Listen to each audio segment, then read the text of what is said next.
ছেলেটি আবার বলতেছে, চক্ষু ভালো করে দেওয়ার মালিক আমি না, চক্ষু ভালো করে দেওয়ার মালিক আমার আল্লাহ। আপনি যদি সত্য ধর্ম গ্রহণ করেন, আমি আল্লাহ পাকের দরবারে দোয়া করব, আল্লাহ পাক হয়তো আপনার চক্ষু ভালো করে দিবে।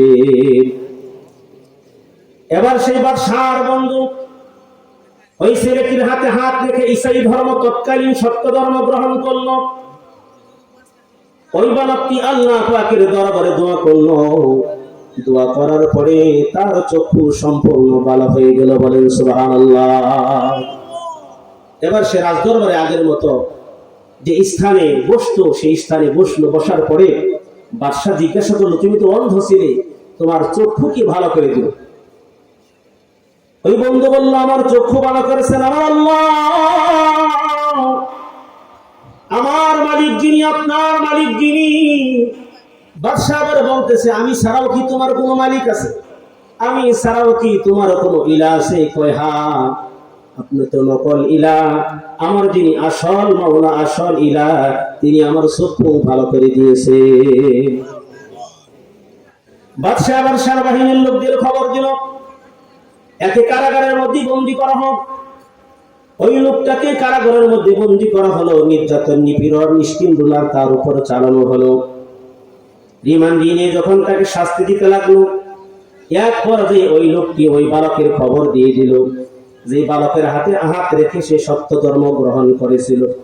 বাদশা খবর দিল, ওই বালককে আমার দরবারে ধরে নিয়ে আসো। ওই বালকটাকে দরবারে ধরে আনা হলো। বালককে বলা হয়, তুমি কি ধর্ম ছাড়বা, ইসলাম ছাড়বা, নাকি তোমাকে কারাগারের মধ্যে বন্দী করব? ওই ছেলেটি বলতেছে, আপনি আমাকে যা ইচ্ছা তাই করেন, আমি সত্য ধর্ম ছাড়বো না, আমি ঈমান ছাড়বো না। বলেন সুবহানাল্লাহ। বাদশা ওই ছেলেটিকেও কারাগারের মধ্যে বন্দী করলো, রিমান্ডে নিল, নির্যাতন, নিপীড়ন করতে লাগলো।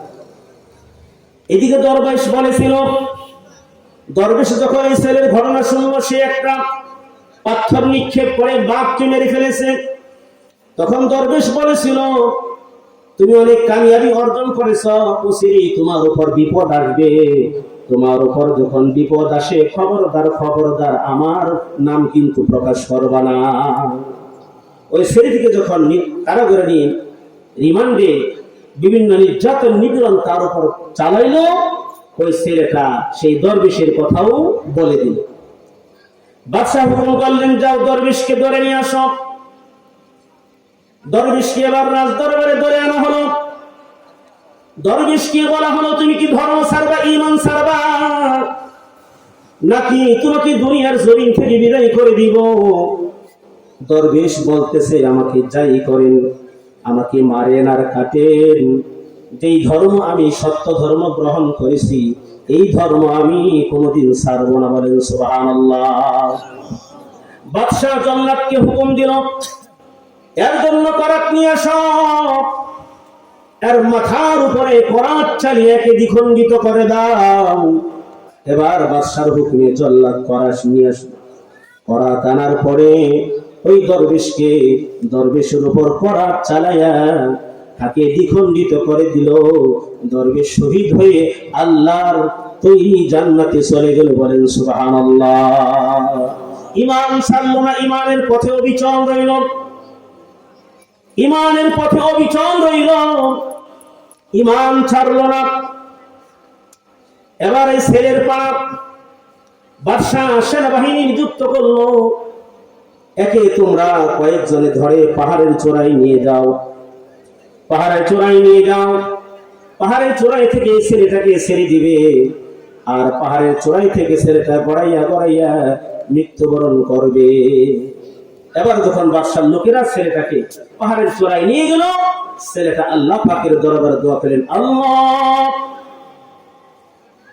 আপনি আমাকে জালিমদের কাছ থেকে হেফাজত করেন, আপনিই তো হেফাজতের মালিক। আপনি যদি আমাকে হেফাজত না করেন, তাহলে আমাকে হেফাজত করার মালিক আর কেউ নাই। এবার ছেলেটিকে যখন পাহাড়ে নিয়ে গেল, পাহাড়ের উপর থেকে ছেড়ে দিবে, আল্লাহ পাক ভূমিকম্প, পাহাড়ের মধ্যে ভূমিকম্প সৃষ্টি করে দিল। ভূমিকম্প, জলজলা আল্লাহ পাক সৃষ্টি করে দিল। ওই যে লোক যারা ধরে নিয়ে গিয়েছিল তারা পাহাড়ের চূড়ায় থেকে গড়িয়ে গড়িয়ে পড়ে সকলেই মৃত্যুবরণ করলো। আল্লাহ পাক ওই বালককে হেফাজত করলেন, বলেন সুবহানাল্লাহ। বালকটি আবার রাজ দরবারে এসে বলতেছে, জাহাপনা মহারাজ, আমি আপনার দরবারে চলে এসেছি। বাদশা বলল, আমার যে লোকগুলো তোমার সঙ্গে গিয়েছিল তারা কি হয়েছে? ওই তারা সকলেই ধ্বংস হয়ে গেছে। আমার আল্লাহ আমাকে নিরাপদে আপনার দরবারে পৌঁছে দিয়েছে। এবার বাদশা নৌবাহিনীর কিছু লোককে নিযুক্ত করল, এই বালকটাকে তরিতে আরোহণ করায় সমুদ্রের মধ্যে নিয়ে যান, সমুদ্রের মধ্যে তাকে নিক্ষেপ করে দুনিয়ার জমিন থেকে বিদায় করে দিয়ে আস। এবার বাদশার কিছু লোকেরা ওই ছেলেটাকে তরিতে চড়াইয়া সমুদ্রে লইয়া যায়। সমুদ্রে নেওয়ার পরে বাদশা আল্লাহ পাকের দরবারে দোয়া করে, আল্লাহ এই জালেমদের কাছ থেকে হেফাজতের মালিক একমাত্র আপনি আল্লাহ। আপনি যদি আমাকে হেফাজত না করেন আমার হেফাজতকারী কেউ নাই।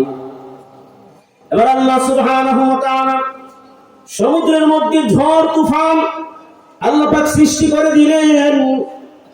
ঝড় তুফানে ওই তরি ডুবে গেল, সমস্ত মানুষগুলার সমুদ্রের মধ্যে শরীর সমাধি হয়ে গেল। আর ওই ছেলেটা সহি সালেম অবস্থায় সমুদ্রের বুকের উপর দিয়া হাইটা হাইটা রাজ দরবারে চলে আসলো, বলেন সুবহানাল্লাহ। বাদশা বলছে, কি রে তুই সহি সালামতে আমার রাজ দরবারে চলে আসলি, আমার যে লোকগুলো তোর সাথে গিয়েছিল তারা কি? ওই তারা সকলেই ধ্বংস হয়ে গেছে। আল্লাহ পাক তাদের সকলকে কি করে দিছে? ধ্বংস করে দিছে। ছেলেটা আবার বলতেছে, বাদশাহ মহারাজ, বাদশাহ জাহাপনা, আপনি কি আমাকে মারতে চান? ও বলে, কি তোমাকে মারার জন্যই তো আমি এত প্ল্যান করতেছি।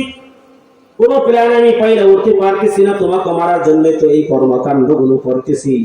ছেলেটি আবার বলতেছে, বাদশাহ আপনি যদি আমাকে মারতে চান, আমার কথা মোতাবেক আপনি যদি আমল করেন তাহলেই সম্ভব হবে আমাকে দুনিয়ার জমিন থেকে বিদায় করার। তোমার কি কথা? আমাকে মারার জন্য আপনি অমুক ময়দানে অমুক মাঠে জনসাধারণকে আপনি খবর দেন, জনসাধারণকে আপনি সংবাদ দেন, অমুক দিন অমুক সময়ে অমুক বালককে দুনিয়ার জমিন থেকে বিদায় করে দেওয়া হবে। মানুষজন যখন জমায়েত হবে আপনি আমাকে একটা খুঁটির সঙ্গে বাঁধবেন। খুঁটির সঙ্গে বাঁধার পরে আপনি আমার কাছে যে তীর আছে এখান থেকে একটা তীর গ্রহণ করবেন। এই তীর গ্রহণ কইরা বিসমিল্লাহ রাব্বিল গোলাম বলে যখন তীর নিক্ষেপ করবেন, এই তীর যখন আমার শরীরে স্পর্শ করবে তখন আমি সঙ্গে সঙ্গে দুনিয়ার জমিন থেকে চিরবিদায় নিয়ে পরপারে পাড়ি জমাবো, বলেন সুবহানাল্লাহ। এবার বাদশার দরবারে এলান হয়ে গেল, এলাকা দিয়ে এলান হয়ে গেল, লোকজন জমায়েত হইল। এবার ছেলেটিকে একটি খুঁটির মধ্যে বাঁধা হলো। ছেলেটির কাছ থেকে একটা তীর নিয়ে বিসমিল্লাহ রাব্বিল গোলাম বলে যখন বাদশাহ ওই ছেলেটির দিকে নিক্ষেপ করলো, ছেলেটির মাথার মধ্যে হালকা তীর স্পর্শ করলো। হালকা তীর স্পর্শ করলে পরে সঙ্গে সঙ্গে দুনিয়ার জমিন থেকে ওই ছেলেটি শাহাদাত বরণ করে আল্লাহর তৈরি জান্নাতে চলে গেল, বলেন সুবহানাল্লাহ। আর এই দৃশ্য যারা দেখছিল তারা একে একে তিনবার বলে উঠলো, আমরাও এই রবের এই গোলামের রবের উপর ঈমান আনলাম, আমরাও এই গোলামের রবের উপর ঈমান আনলাম, আমরাও এই গোলামের রবের উপর ঈমান আনলাম। উপস্থিত সমস্ত জনতা কালমা পড়ে তারা মুসলমান হয়ে গেল। লা ইলাহা ইল্লাল্লাহু ঈসা রূহুল্লাহ। বাদশার মাথার রক্ত মরে গেল। কি করলো, আমার কি হইল? ইমানদারদেরকে মেরে মেরে দুনিয়ার জমিন থেকে বিদায় করে দেওয়ার টার্গেট আমি নিয়েছি, কিন্তু এই কি ঘটনা ঘটলো? এখন দেখি উল্টা সমস্ত মানুষগুলো কালমা পড়ে সত্য ধর্ম গ্রহণ করে তারা মুসলমান হয়ে গেল। বাদশা আবার তার মন্ত্রী পরিষদদেরকে নিয়ে বসলো, এখন কি করা যায়? মুমিনদেরকে কিভাবে দুনিয়ার জমিন থেকে চিরবিদায় করে দেওয়া যায়। তারা একটা প্ল্যান করলো তারা যে বড় বড় গর্ত খনন করা হোক, ওই গর্তের মধ্যে অগ্নি প্রজ্বলিত করা হোক, আর এক একজন ইমানদার ব্যক্তিদেরকে ধরে ধরে অগ্নির মধ্যে নিক্ষেপ করে জ্বালাইয়া পড়ে মারা হোক। বলেন নাউজুবিল্লাহ। তাই করা হলো, গর্ত খনন করা হলো, গর্তে অগ্নি দ্বারা পরিপূর্ণ করা হলো। এক একজন ইমানদারদেরকে ধরে ধরে আনে আর অগ্নিকুণ্ডের মধ্যে তাদেরকে নিক্ষেপ করে মুসলমানদেরকে জ্বালায় পড়িয়া মারে। আর বেঈমান কাফেরেরা এই যে মুসলমানদেরকে যে পড়তেছে, এই দৃশ্যগুলো তারা পাশে বসে বসে দেখতেছিল। বলেন নাউজুবিল্লাহ। আল্লাহ পাক কালামে পাকের মধ্যে ঘোষণা করে দিয়েছেন, ওয়াসসামাই যাতিল বুরুজ ওয়াল ইয়াউমিল মাউউদ ওয়া শাহিদিন ওয়া মাশহুদ কুতিলা আসহাবুল উখদুদ। আল্লাহ সুবহানাহু ওয়া তাআলা এখানে তিন বস্তুর কসম করেছেন। বড় বড় তিনটা বস্তুর কসম আল্লাহ পাক করেছেন। আল্লাহ সুবহানাহু ওয়া তাআলা ছোট কোনো কম দামা বস্তুর কসম আল্লাহ পাক করেন না। আল্লাহ পাক এক নম্বর কসম করেছেন ওয়াসসামাই যাতিল বুরুজ, কসম বড় বড় নক্ষত্র বিশিষ্ট আসমানের।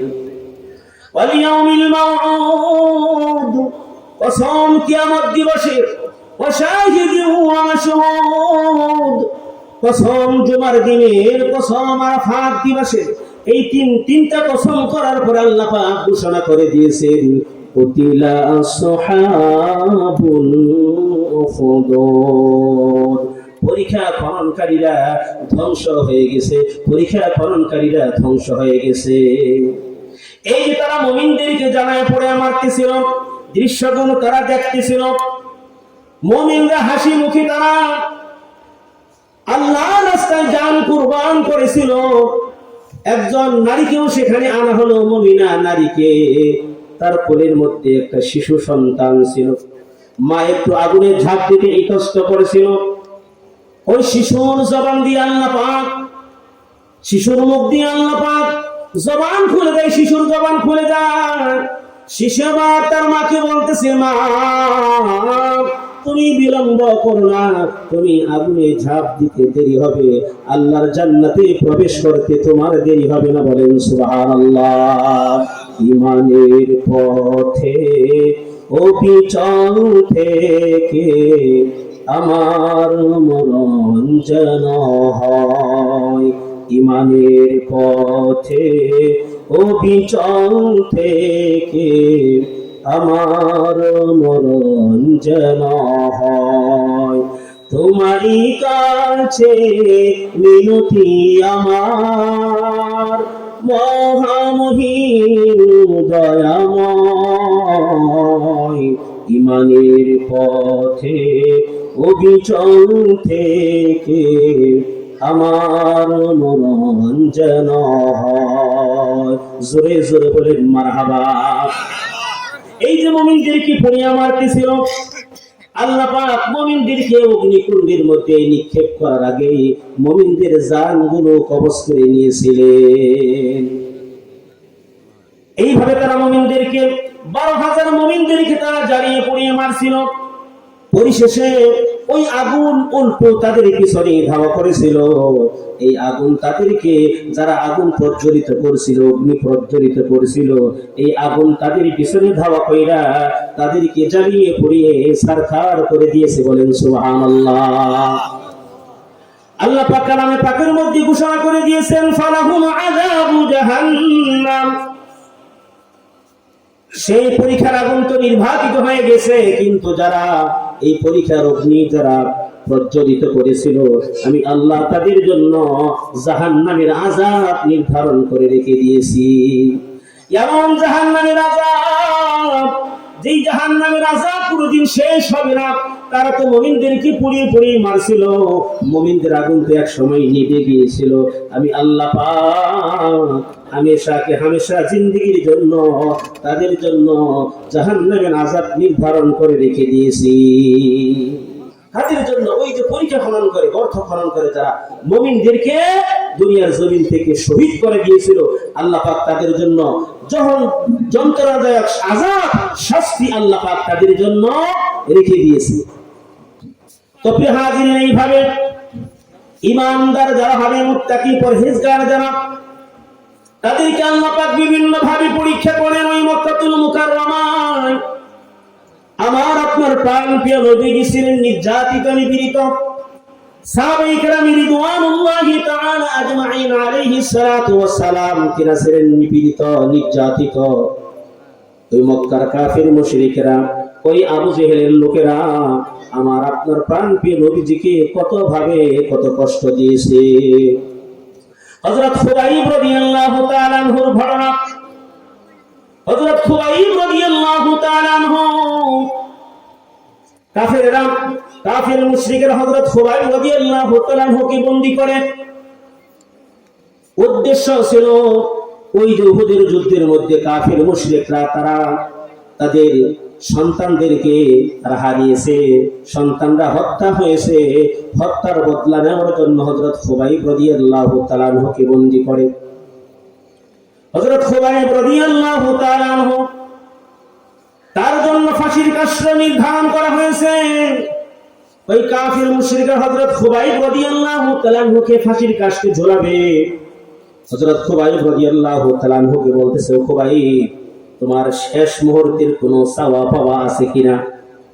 হযরত খুবাইব রাদিয়াল্লাহু তাআলা আনহু বললেন, আমার জীবনের শেষ চাওয়া, আপনারা যদি আমাকে একটু ওযুর পানি দেন, তাহলে আমি ওযু করে আল্লাহ পাকের দরবারে 2 রাকাত নামাজ আদায় করব। বলেন সুবহানাল্লাহ।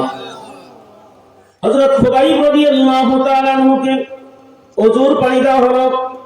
তিনি ওযু করে 2 রাকাত নামাজ আদায় করলেন। নামাজ তিনি দীর্ঘ করলেন না। নামাজ কেন দীর্ঘ করলেন না? কাফির মুশরিকরা ভাবতে পারে হয়তো খুবাইব ফাঁসির কাষ্ঠে ঝুলবে, এই ভয়ে সে নামাজকে দীর্ঘ করেছে। নামাজকে তিনি দীর্ঘ করলেন না। নামাজ সমাপ্ত হওয়ার পরে খুবাইব রাদিয়াল্লাহু তাআলা আনহুকে ফাঁসির কাষ্ঠে ঝোলানো হবে। বিভিন্ন প্রলোভন থেকে দেখানো হচ্ছে যে এখনো সময় আছে, তুমি আল্লাহ রাসূল ছেড়ে দাও, ঈমান ছেড়ে দাও। হযরত খুবাইব রাদিয়াল্লাহু তাআলা আনহু বলেন, না, আমি কশিন কালেও ঈমান ছাড়তে পারি না। যে আল্লাহ পাকের মুহাব্বত আর ভালোবাসা, যেই নবীজির মুহাব্বত আর ভালোবাসা আমার অন্তরে স্থান করে নিয়েছে, আমি কশিন কালেও ঈমান ছাড়তে পারি না। তোমরা আমাকে যাই করো, ফাঁসির কাষ্ঠে ঝোলাও আর দুনিয়ার জমিন থেকে বিদায় করে দাও, যাই করো না কেন, আমি ঈমান ছাড়বো না। বলেন সুবহানাল্লাহ। আমি ঈমান ছাড়বো না। হযরত সুফিয়ান সে সময় কালেমা গ্রহণ করেন নাই।